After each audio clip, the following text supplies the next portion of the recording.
Bismillahirrahmanirrahim. Alhamdulillahi Rabbil Alamin. Wassalatu wassalamu ala Rasulil Amin. Nabiyyina Muhammad wa ala alihi wa sahbihi ajma'in, amma ba'd. Sambungan pengajian kita dalam bab muamalat, dalam bab jual beli. Karena jual beli ini satu perkara yang penting. Kalau kita tidak tahu sistem yang dibenarkan dalam jual beli ini, maka boleh jadi pagi dengan petang kita duduk dalam perbuatan yang haram, dalam perbuatan riba yang diharamkan oleh Allah Subhanahu Wa Taala tanpa kita sedari. Karena itulah pengajian adalah bab muamalat ini satu bab yang besar, yang penting untuk kita faham.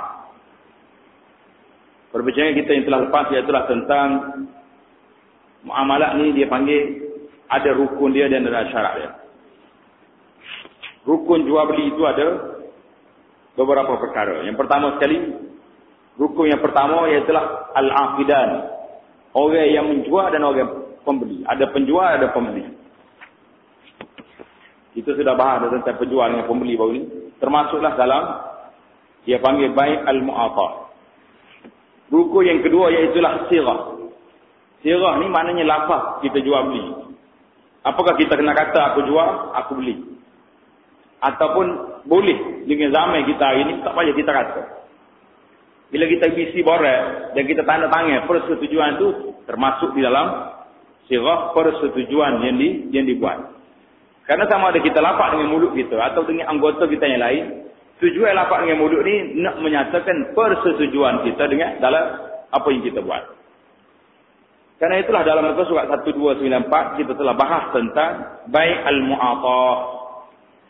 Apa dia mana bai' al-mu'atah? Iaitulah jual beli cara holo-holo saja. Holo ambil. Bagi duit, ambil barang. Mulut tak kata apa-apa. Tak kata saya jual ataupun saya beli. Tanpa menyebut lafaz. Jadi, bagi duit, tuan dia bagi barang. Jadi pendapat yang masyhur dalam mazhab Syafi'i, iaitulah kedua-dua pihak mesti sebut, melafazkan kontrak perjanjian tersebut. Dan jual beli tidak sah dengan hanya holo mengholo. Kalau sekat holo binti ambil barang, tak sah. Kena kata juga, saya beli. Ataupun orang jual kata saya jual, pembeli kata beli. Itu pendapat yang masyhur dalam mazhab Syafi'i. Walau bagaimanapun, ulama-ulama mazhab yang mutaakhir seperti Imam An-Nawawi rahimahullahu ta'ala membenarkan apa jual beli yang dilakukan melalui cara ini jika cara ini telah menjadi amalan yang diguna pakai. Jadi Imam Nawawi ini ulama mutaakhir, tapi pendapat dia pendapat kuat dalam mazhab Syafi'i mengatakan kalau sekiranya masyarakat hari ini keseluruhannya boleh terima bila bagi duit ambil, atau kita bagi duit dia bagi resip, itu sebagai satu uruf dalam masyarakat telah menjadi macam ni, maka sah walaupun kita tidak kata saya jual dan saya beli. Jadi alhamdulillah inilah pendapat yang boleh katakan diguna pakai di zaman kita ini. Syarat-syarat sirah ataupun syarat sirah lafaz jual beli itu apa dia syarat dia? Sirah kontrak perjanjian ini perlu memenuhi syarat-syarat berikut. Yang pertama, tidak wujud tempoh yang lama antara penawaran ijab dan persetujuan, iaitulah kabul. Yang boleh menggambarkan pada adanya penawaran tersebut tidak diterima. Mana lepas pada bagi itu, ambil lalu benda itu. Ataupun lepas pada kata saya beli, saya jual lah. Jadi jangan lama sangat baru kata kita terima. Mana menunjukkan benda itu putus, dipanggil putus mualat. Keadaan dinamakan sebagai kebersamaan tempat mengikat perjanjian.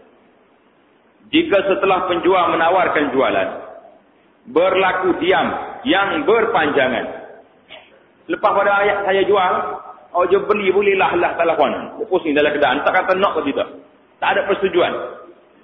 Atau wujud perbualan yang tidak mengena dengan kandungan kontrak perjanjian, walaupun untuk tempoh yang singkat. Jadi orang tak jual, dia pergi kecil benda lain. Kemudian barulah pembeli menyatakan persetujuannya, maka akad tersebut tidak sah. Kontrak itu makna akad itu tidak sah. Jika perbualan mengenai jual beli tersebut memakan masa yang panjang, kemudian barulah dipersetujui, akad tersebut masih sah walaupun wujud tempoh masa yang lama di antaranya.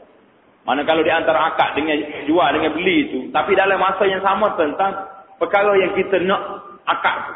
Jadi ini dia kata walaupun lama tidak putus dari sudut mualak dia. Tidak putus dari sudut dia panggil tarjih. Yang kedua, perlu wujud persamaan antara persetujuan oleh pembeli dan penawaran oleh penjual dalam semua sudut. Ini syarat yang kedua, mestilah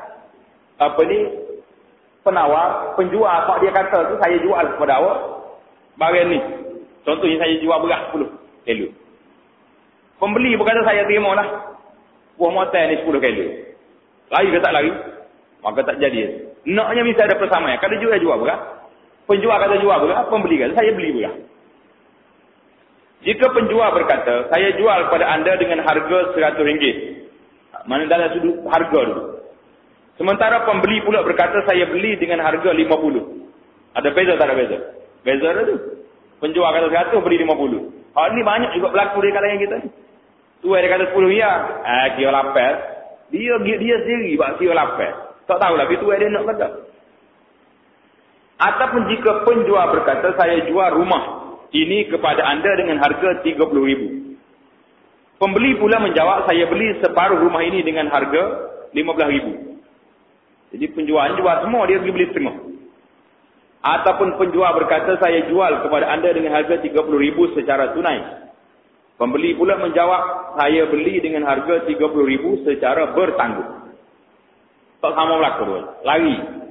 Penjual di antara penjual dengan pembeli itu tak sama. Akad dia tu. Kesemua jual beli ini tidak sah kerana wujud ketidaksamaan antara persetujuan dan penawaran. Jadi tak sah berlaku cara. Walau bagaimanapun jual beli ini boleh dianggap sah jika pihak penjual bersetuju dengan tawaran pembeli tadi. Maknanya dia kena jawab balik. Ini biasa berlaku di kalangan kita. Penjual kata 10 ya.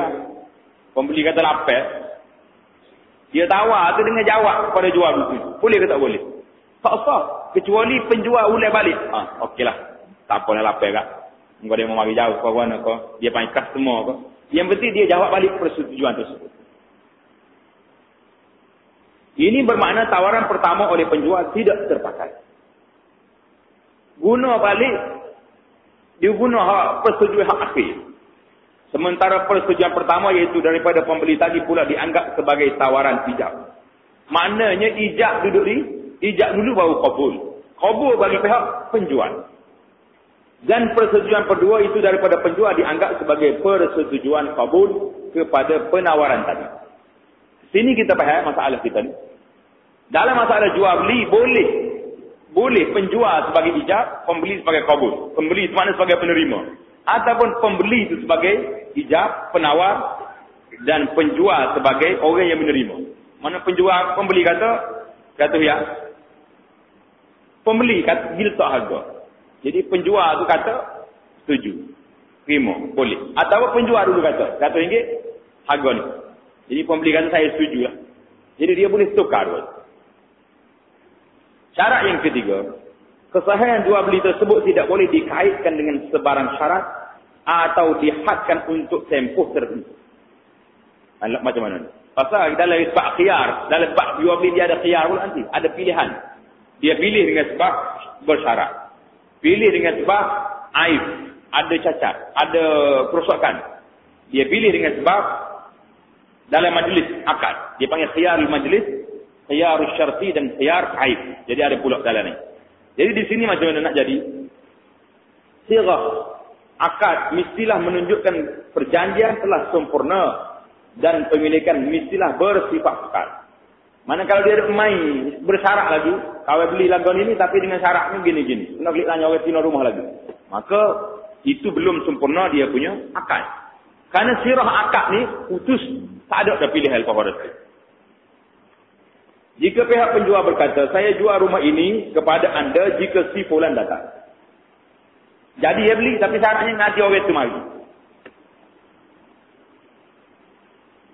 Ataupun saya jual rumah ini kepada anda pada bulan sekian. Pembeli pula membalas, saya setuju. Maka perjanjian ini tidak sah kerana dikaitkan dengan syarat tertentu. Syarat suruh orang itu mari, orang itu kalau tak mari. Jadi susah. Akad ini tidak sah kerana dikaitkan dengan syarat tertentu. Kewujudan syarat ini menunjukkan kehendak penjual untuk menjual. Dan kehendak pembeli untuk membeli tidak jelas. Tak tahu nak buat ni. Tunggu orang itu mari, orang ini mari, maknanya dia tidak putus. Maka kalau tak mau lagi macam ni, buat syarat dulu. Mana dia masih dalam siap, dalam pilihan. Mana tak jadi hak dia lagi. Pasal barang dalam pilihan, tidak jadi hak siapa-siapa lagi. Jadi tu dia pun nak jual ke orang lain pun tak boleh, kena tangguh. Kalau jual ke orang lain, jadi dia langgar janji. Pembeli pun belum lagi putus nak benda dia. Jadi barang ni, dalam masa siap, masa pilihan, dia panggil barang yang tergantung. Tak tahu hak siapa lagi. Sedangkan seperti yang kita maklumi, persetujuan kedua-dua pihak adalah syarat sah jual beli. Demikian juga jika penjual berkata, saya jual kereta ini kepada anda selama setahun. Jual, ikut masa. Dia nak jual kereta dia ni, saya jual kereta ni setahun. Lalu ni bulan sebelah tahun depan atau balik. Boleh ke tak boleh? Pembeli pula menjawab, saya beli. Perjanjian ini, akad ini tidak sah kerana jual beli ini dihadkan untuk tempoh tertentu. Ini kerana pemilikan sesuatu barangan tidak boleh dihadkan pada jangka masa tertentu. Tapi muamalah tu boleh ke tak boleh? Saya bagi kereta saya ni, awak tahu. Boleh ke tak boleh? Boleh. Bukan jual, pinjam. Ataupun sewa. Masuk di bawah akta sewa, bukan di bawah akta jual beli. Kerana jual beli ni mesti bagi terus orang itu. Hak milik dia sempurna. Kalau sewa, tak tahu, kena hantar balik ketua dia. Larangan menetapkan tempoh atau syarat tertentu ini hanya membabitkan barangan yang dijual. Berbeza dengan pembayaran. Jika penjual ingin menjual suatu barangan dengan pembeli, perlu menunaikan bayarannya pada awal bulan depan atau pada bulan berikutnya. Jual beli ini sah kerana pembayaran ini dianggap dalam bentuk hutang yang menjadi tanggungan pembeli. Mana orang panggil bayar bertanggung. Tak apa. Nak bayar boleh repair. Beli kereta bulan ni, saya bayar boleh repair. Boleh. Yang pentingnya akad tu sudah sempurna. Harganya berapa? Bila nak bayar. Tapi kena ingat, ada benda-benda dalam bab riba nanti, ada benda yang tak boleh tangguh. Dalam bab riba nanti kita akan jumpa dua perkara. Dia panggil riba al-fadli. Riba barangnya yang tak boleh lebih sukatan. Kalau sekilo sama sekilo. Tak boleh lebih. Ada yang kedua dipanggil riba an-nasi'ah. Perkara yang tak boleh bertangguh. Tak boleh bertangguh. Contohnya jual emas dengan emas. Tak boleh tangguh. Kena bayar selalu. Itu yang pertama tak boleh tangguh, nasi'ah. Yang kedua tak boleh lebih. Kalau sekilo sama sekilo. Sama juga sekarang ni emas. Ataupun ganti daripada emas sekarang ni duit. Bila kita nak tukar duit, kena tukar selalu. Ambil bagi RM100, tukar selalu. Kalau kata ambil 100 ni tukar karet, mari atas karet, tak boleh. Dia panggil termasuk dalam an-nasi'ah. Termasuk dalam riba kerana bertanggung. Perkara yang tersebut. Jadi perbahasan dia dalam bab riba nanti insyaAllah. Ini bermakna penetapan syarat dan tempoh bagi pembayaran boleh diterima berbeza bagi barangan yang dijual. Jadi kalau barang yang benar ribawi, tak boleh. Kalau benda yang tidak terlibat dengan riba, macam kereta, rumah, tanah, itu tak. Walau bagaimanapun jika jual beli tersebut dijalankan secara tukar, iaitulah antara barangan dengan barangan. Contohnya kereta dengan kereta atau rumah dengan rumah. Urusan jual beli seperti ini juga tidak boleh dikaitkan dengan sebarang syarat. Maknanya nak tukar rumah dengan rumah, kereta dengan kereta. Rukun yang ketiga, barang jualan dan harganya. Mana sekarang ni kita faham dah. Rukun yang pertama, penjual dan pembeli. Syarat penjual tu orang cerdik, pembeli pun orang cerdik juga. Yang kedua, lafaz nak akad jual beli. Yang ketiga, barang hak nak jual. Gapo dia benda hak boleh jual, ada apa benda tak boleh jual. Inilah yang dinamakan sebagai subjek kontrak ataupun akad, barang yang diakad dalam jual beli kita ni. Dalam perkara jual beli, subjek ataupun barang merujuk kepada subjek ni merujuk kepada barangan yang dijual dan barangan yang dijadikan sebagai bayaran. Ada barang jual dan ada barang yang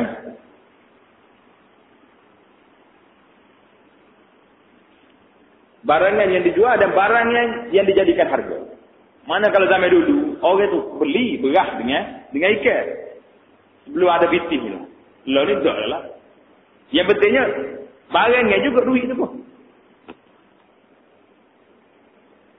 Kedua-dua perkara ini perlu memenuhi beberapa syarat. Keterangannya adalah seperti berikut. Yang pertama,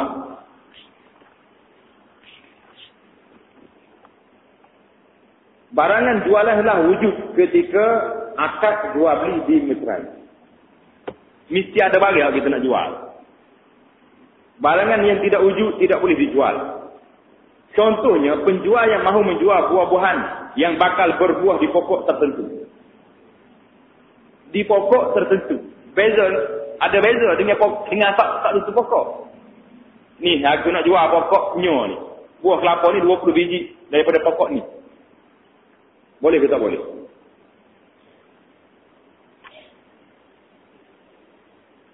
Dengan buah-buahan yang bakal buah di pokok tertentu ataupun anak kambing yang bakal dikandung oleh ibunya.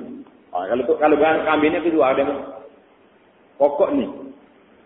Termasuk dalam cara ini barangan yang dikategorikan sebagai masih belum wujud. Contohnya penjual yang mahu menjual anak kambing yang sedang dikandung oleh ibunya atau susu yang masih dalam kantung susu. Jadi kambing yang tak tubik lagi, anak dia tu tak boleh jual lagi, tubik ke. Biar mak dia beranak dulu baru kita boleh jual. Sama juga dengan susu. Tak tahu banyak mana dalam labu susu tu, dalam kantung dia ada banyak. Berapa gelas ada. Jadi syarat nak jual yang pertama kena ingat. Barangnya itu mesti ada tempat. Ada. Dengan gitu. Dalil hukum inilah tindakan Nabi SAW yang pernah melarang penjual menjual barangan yang tidak dimiliki. Para penulis kitab Sunan meriwayatkan Hakim bin Hizam radhiyallahu ta'ala berkata, "Ya Rasulullah, ya'tini ar-rajulu fayuridu minni al-bay' laysa 'indi. Afa abta'uhu lahu min as-suq?" Faqala la tabi' ma laysa 'indak. Jadi seorang sahabat Hakim bin Hizam berkata, "Wahai Rasulullah sallallahu alaihi wasallam, seorang lelaki datang meminta saya menjual barang yang saya tiada. Barang ini saya tak ada. Dia minta saya jual kepadanya. Saya melakukannya. Apakah boleh saya beli barang tersebut di pasar untuk diserahkan kepadanya?" Baginda sallallahu alaihi wasallam bersabda, "Jangan engkau jual barangan yang tiada pada kamu." Ini kena jelas boleh. Jual barang yang kita tak milik, tak ada dengan kita. Selain dari itu, jual beli dengan cara ini termasuk dalam kategori jual beli berisiko. Jadi itulah, tengok nombor 1 di bawah. Jual beli berisiko ni al-gharar, ialah jual beli yang harga atau barangan atau tempoh atau kemampuan untuk menyerahkan barang atau harga tidak diketahui. Jadi jual beli gharar. Gharar ni mana ada unsur yang kita tak tahu. Boleh serah ke tak boleh serah. Kerana barangan tersebut mungkin wujud dan mungkin tidak. Sedangkan Rasulullah sallallahu alaihi wasallam melarang jual beli al-gharar. Yang ada unsur-unsur risiko, ada penipuan ini, Nabi kita larang.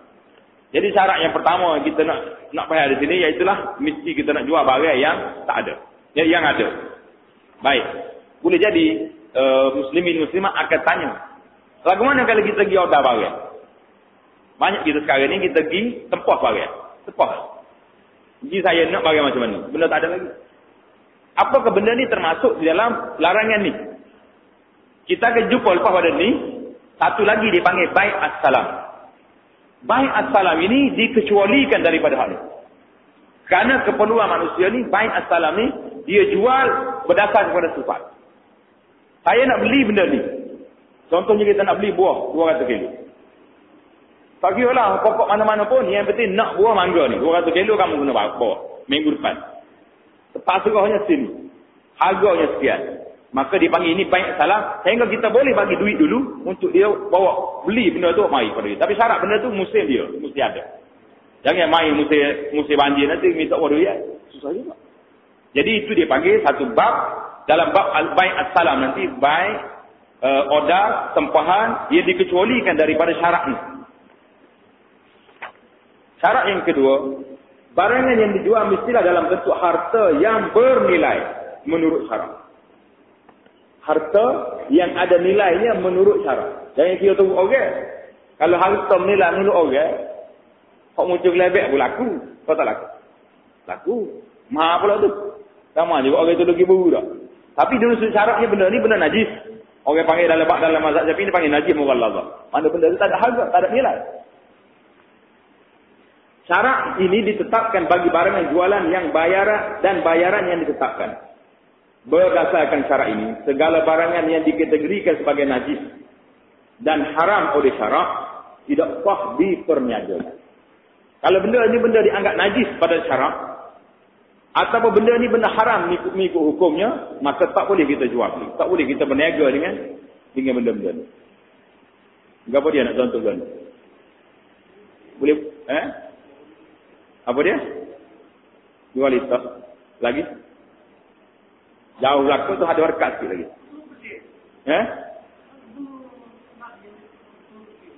Beli tu boleh. Boleh ke tak boleh?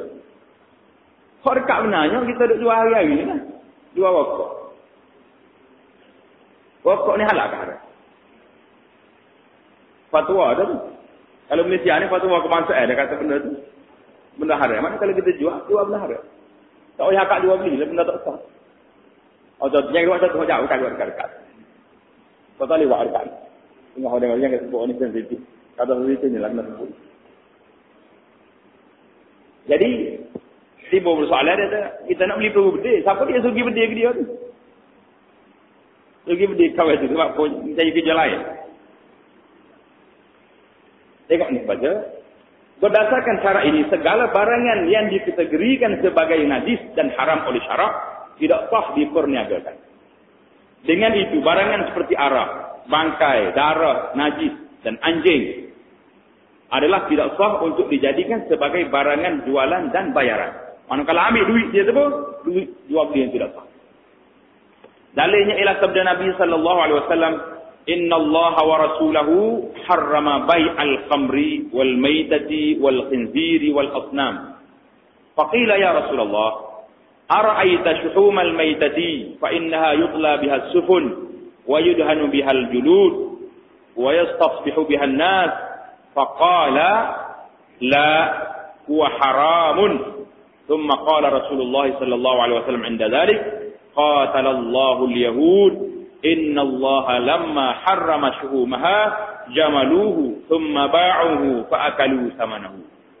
Tengok, jelas. Kalau kita faham hadis ni banyaklah benda-benda yang kita tak boleh tanya. Memang benda tu termasuk dalam bab. Maksudnya Allah Subhanahu wa taala dan Rasulnya telah mengharamkan jual beli arak. Jadi kalau duduk dalam kedai kita ada arak, buat. Bangkai. Bangkai ni sama ada binatang tu mati tak sembelih ataupun sembelih yang tidak sah. Lo ni dia mengata kalau jumpa orang tu berjalan akak pergi jual. Tak tahu lah mari mana ni. Dia kata bayar duk balik baik jual. Jadi tak tahu. Orang saja belilah berat. Babi dan berhala. Jadi Nabi kita letak arak, bangkai, babi, berhala. Dia kenapa dia sebut pak? Dia sebut 4 kategori. Hadis ni jangan lalu gitu ya. Sebab arak ni cecair. Segala jenis cecair yang seperti arak, memabukkan, candu, apa jenis cair ni, rupa belakang. Yang kedua bangkai. Bangkai ni bukan mesti binatang tu najis. Lembu pun halal. Tapi kalau jadi bangkai, tak ada sembelih. Najis. Apa ni? Khinzir. Khinzir ni binatang yang memang asli najis. Sembelih, kalau tak sembelih serupa dia. Dan seangkatan dengan dia. Berapa jenis lagi pun hak serupa dengan pasal jenis kategori sembelih tak sembelih serupa ni. Jadi dia masuk di bawah apa ni? Kumpulan ni. Yang keempat, al-asnam, berhala. Berhala ni tidak najis. Tokoh kayu, batu, temaga, timok. Dia panggil benda ni najis maknawi. Najis dari sudut maknawinya. Apa dia jenis maknawi? Bukan najis aini, bukan zat dia tu najis. Tapi dia tu jadi najis sebab dia disembah oleh orang. Ditempah oleh orang. Jadi banyak lagi benda-benda yang kategori najis maknawi ni duduk di bawah kategori al-asnam. Benda yang dilarang daripada jual. Contohnya sekarang ni patung-patung yang orang buat. Dia kata buat perhiasan ke apa patung? Sedangkan Nabi sallallahu alaihi wasallam sebut la'anallahu al-musawwirin. Allah Taala laknat orang-orang yang buat patung-patung ni. Jadi kita pergi buat patung, buat perhiasan dan sebagainya, maka ini termasuk dalam benda-benda yang duduk di bawah kategori al-asnam.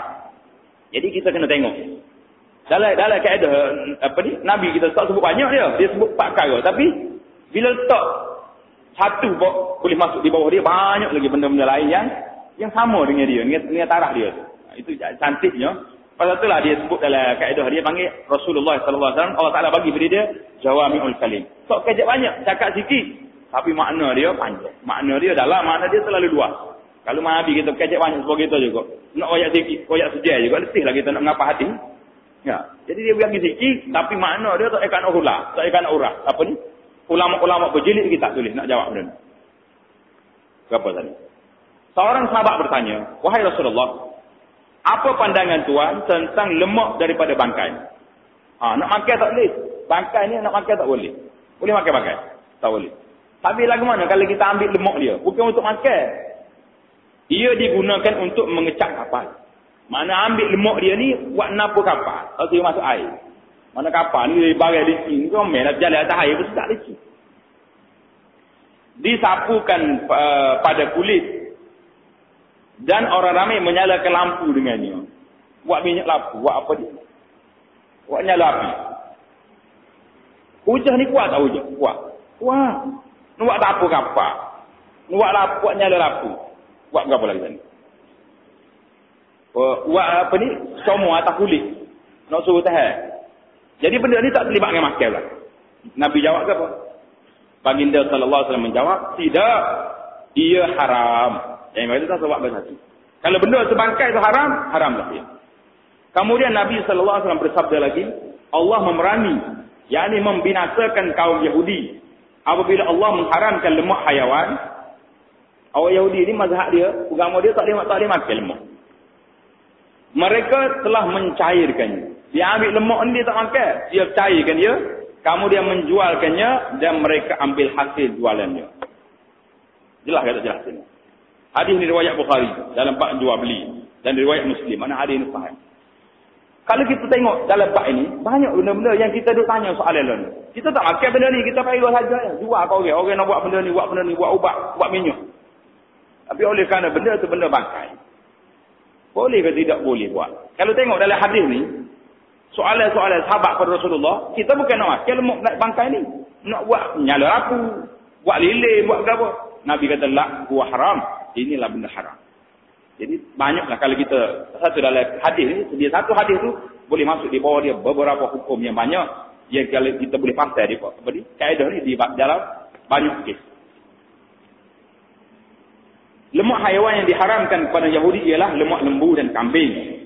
Seperti yang dinyatakan oleh Al-Quran dalam surah Al-An'am ayat 146.